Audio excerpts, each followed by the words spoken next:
So in the last episode, I completely struggled with desoldering. Burnt pads, stuck joints, damaged ports, the whole mess. So I didn't feel good about myself in how I was removing those ports. I did successfully remove a HDMI port in that episode, but I wasn't pleased. I did not feel accomplished. I feel like I was somewhat defeated. But so I slept on it and I came back. And right now, call me the master. Levels. Talk to me nicely. Port removal. Unlock. Desoldering. Unlock. All I want to do is remove ports now. Removing ports, easy cheesy. 1, 2. I'm removing ports for fun now. Quick time. Look at this. No brainers. ABC 1, 2, 3. Lock, the master. Everywhere I see a port on a board, I just want to remove it. Right now, ports are scared of me. Ha! But anyway, that's the quick recap. We have port removal, desoldering, and a lock right now. So let's move into episode 5, Soldering 101. Let's go.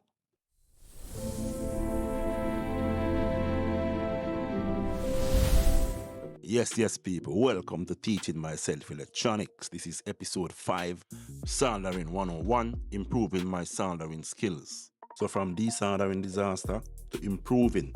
I say improving, but there's still a lot to improve on. Still a rookie. However, I did get a bit of practicing with the previous projects and episodes that I did, whereas I removed BIOS chips, I did some desoldering, I spread solder onto the joint, stuff like that I did earlier. So that's me handling a soldering iron, and that's as much experience. So I still have a lot to learn in terms of direct soldering, like soldering components or wires or, understand the heat transfer and all of that stuff. So this is what I'm going to cover in this video and try to improve the soldering skills to a higher level. But before I start burning things up and doing some much needed soldering, I never actually got a Google definition on what is soldering. While I might know what it is based on common sense and seeing, right here now it says soldering is a process used to join metal parts by melting a filler metal called solder to create a strong electrical and mechanical bond. Yeah, that sounds about right. And then we get to how to solder, the correct way of actually soldering joints. There is an incorrect way and there is a correct way, and I can tell you I've been doing it incorrectly all this time. So based on what I've seen and what this diagram is showing right here, the objective is to heat the wire or the joint you're trying to solder, so the heat transfers from the solder iron to the joint and then melt the solder from the other side of that joint. So this is the correct way, and this is not how I used to do it. So throughout this learning process, I'm going to adapt this way and try to master this correct way of soldering. Let me know if this is how you do it and if this is actually the correct way. So I will be following these steps as well that talks more about preparation and safety and the steps to do a clean solder. This looks like it's going to be a lot of fun. I can't wait to get started. So yes, stay with me. Let's go. So the main components that I'm going to need for this soldering practice, definitely you need a soldering iron. That's the first thing. You need a soldering tips as well. I have some perf board that I'm going to use for practice. That's going to come a long way. You need a fume extractor. That's absolutely important to get the fumes away. Yeah, you need helping hands. That's going to be huge as well. Yeah, and every little tool helps, you know what I mean? I have all my tools ready. My flux, my desolder pump, tweezers, cleaning brushes, alcohol, stuff like that. Oh, and I can't forget the microscope. I'm going to be using my microscope. It's not absolutely essential because you don't need it to solder everything based on what I've seen, but to work with smaller components, it's good to get a magnified view of what you're working on. So yeah, I'll be working with a microscope to help in the practice. So about solder tips.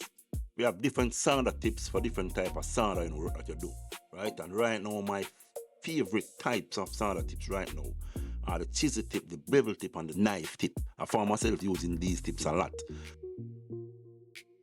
The conical tip is a common one that normally comes with the soldering iron, and many people, including myself, would think this conical tip is the best and most common one that everybody uses, until you try the others. I find myself using the bevel tip and the knife tip a lot because it's very good with spreading solder, like doing cleanup, wicking and all of that. So yeah, I've never used the bend tip nor the other specialty tip that I have in the chart here, so I can't really speak much about them. But like I said, each tip for different type of work. And also why I love the chisel, the bevel and the knife is that they transfer heat very quickly, because comparing to the conical cone tip, you know, the tip is tiny, so less heat going to go on the tip, right? The thicker the tip, the more heat transfer, and that's what I like so far. Further down the line, hopefully I'll experience the other tips. But for now, these are my 3 favorites. Alright, time to get some soldering done. I'm going to start off by trying to solder a wire splice. So I just splice a wire, twine it back together, and normally I would use electric tape for this, right? But doing electronics now, so why not solder it? So I'm using a bevel tip here, and I'm going to do a first attempt without flux. Right now, trying to heat the soldering wire, the solder wire, you can see it lumping up, and the solder is not flowing properly. So right now is a struggle, trying to get the solder to melt properly onto the wire. Alright, let me change the tip. I'm going to see if I can change the tip and see if I maybe can get a better flow with a chisel tip. So I'm getting a bit more flow now from the solder wire onto the solder iron. I'm trying to spread it as much as possible across the wire, and yeah, it looks like it is working out a bit better, but not the best job. This is actually the first time I'm doing this. Like I say, I always use electrical tape, but I just want to give this a shot now and see how well I can do it. I know I'm gonna try with some flux, and I have the gel flux applied to the wire. Now melting the solder to the wire, you can see it flowing way better this time with the flux applied onto it. So I feel like I have more control to spread the solder onto the wire, and this is where flux coming big time, and it's very important. So yeah, for our first time, I don't know if this is a good job. I'm just trying to get the solder onto the wire as much as possible, and it's doing it, especially with the flux. So I think I'm gonna be satisfied with this. Alright, so I don't have any wire covers. I know this being just a demonstration, that's a test. I'm gonna go back to my electrical tape, so wrap it up, apply some heat, allow it to shrink onto the wire, and I mean, that should be that. You know, I think probably is a good idea to get some wire covers and try this, to do this a bit more professional. But for a first time, I think, the wire is holding strong. I think that's good to go. Alright, next I'm gonna try to splice a 5-core copper wire. So this is a thermostat wire with 5 small copper wires inside. So I'm gonna use solder to connect each of these wires. I'm gonna use flux with some of them and no flux with the others, just to see how it turn out and the different result.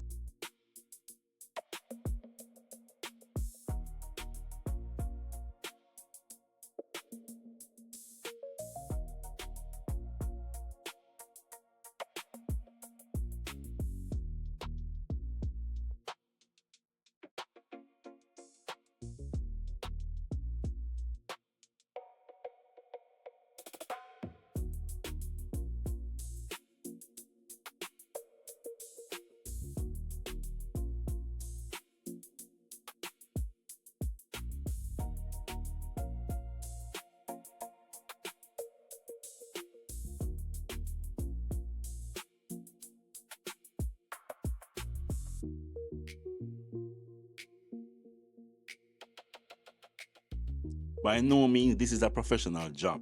I'm just trying my best to get the wires soldered together and to see how best it turn out. So far, I'm pleased with it. Not a neat job, so you know what I mean. We move. I'm gonna try some flux here and see if I get better flow. And I'm also gonna try a different method. I'm gonna apply the solder onto the wire and then try to solder it to the next wire. And that seemed to work. That's another way we can do this, but it's a bit tacky, but yeah, we can work with it. Yeah, the flux is making this flow so much better. That was a nice one I did just now.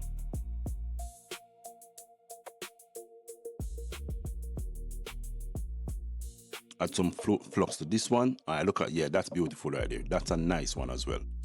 So yeah, getting the hang of it. So flux definitely help out big time. Again, no wire covers, so you know what I mean? Traditional electrical tape just to cover the wires, and then, you know what I mean? We heat it up.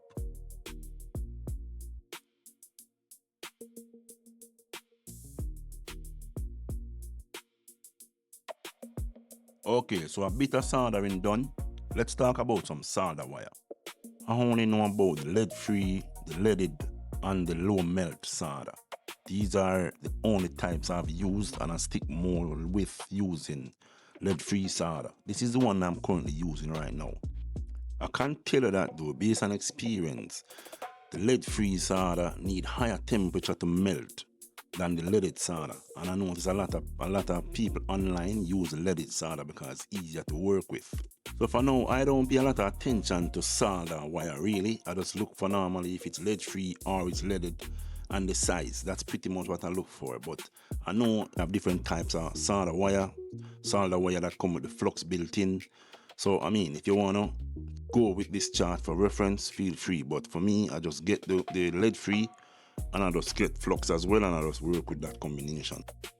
Alright, so talking about flux, there are many different types of flux as I've come to discover. But I've only used 3 types so far.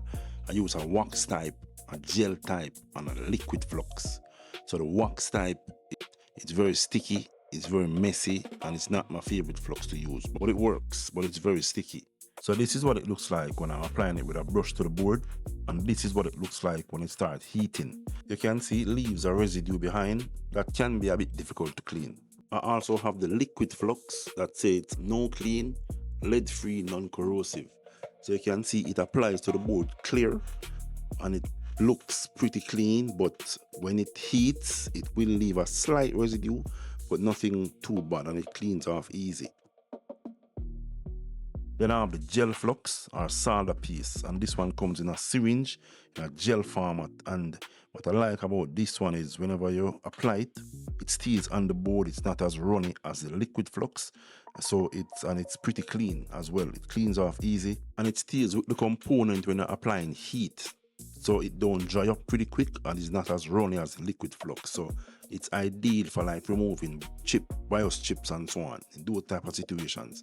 So right now, it's a flux that I use a lot along with the liquid flux.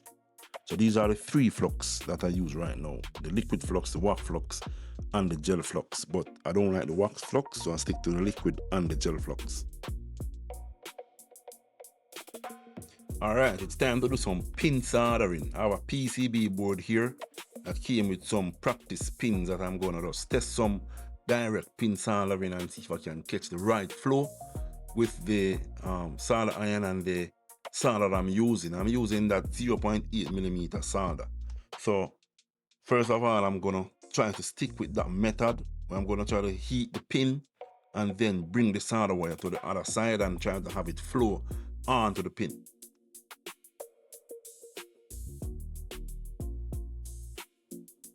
So right here I'm using the chisel tip, and while the tip is a bit big and kind of hard to get between the spaces, I'm trying to get the solder onto the pin as neatly as possible and try not to get any overflow onto the pinholes beside it.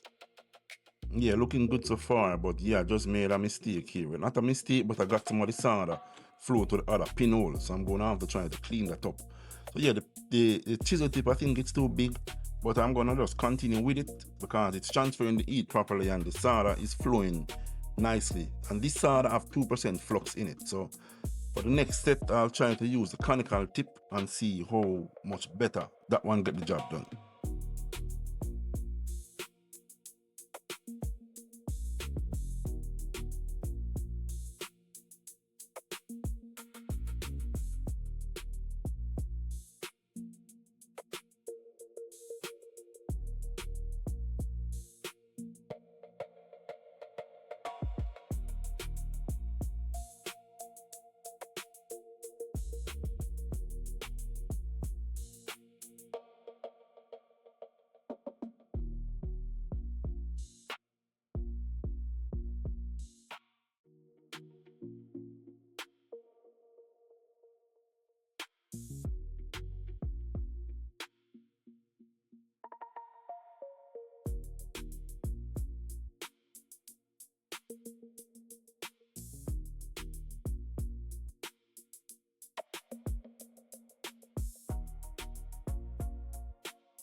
Alright, so for our first time pin soldering, not too bad at all. What do you think? But yeah, alright, so check it. I'm gonna try to change the tip now.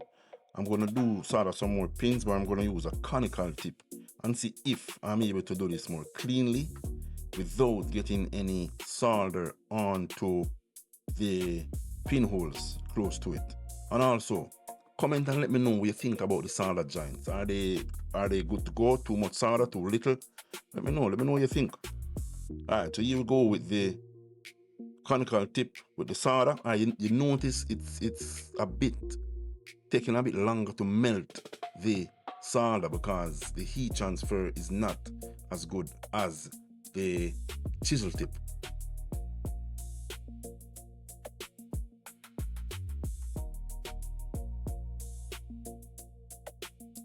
Alright, so while the conical tip is smaller and it's getting in between the pins easier and more tidy, I think the chisel tip was transferring the heat way faster and was melting the solder quicker, which was giving me a better flow.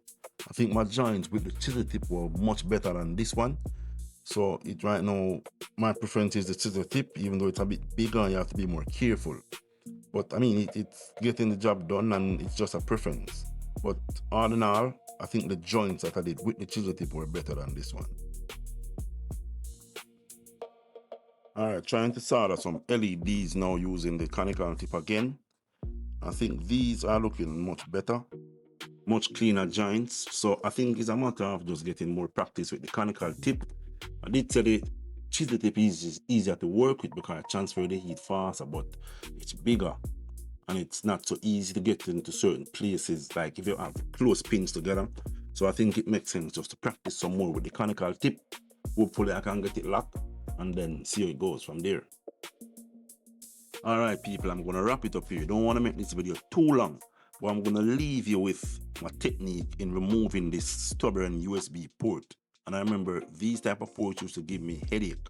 So this is how I remove ports. And if you're having issues removing ports as well, hope this helped. So anyway, thank you for staying with me to the end of the video. I hope you learned something from it. And if you're a pro, drop your comments, let me know what I can do better. Don't forget to drop a like, subscribe. We have a lot of fun things coming, motherboard repairs, PCB builds. So stay with me on this journey. So until next time, big up yourself. My name is Lex. Peace out.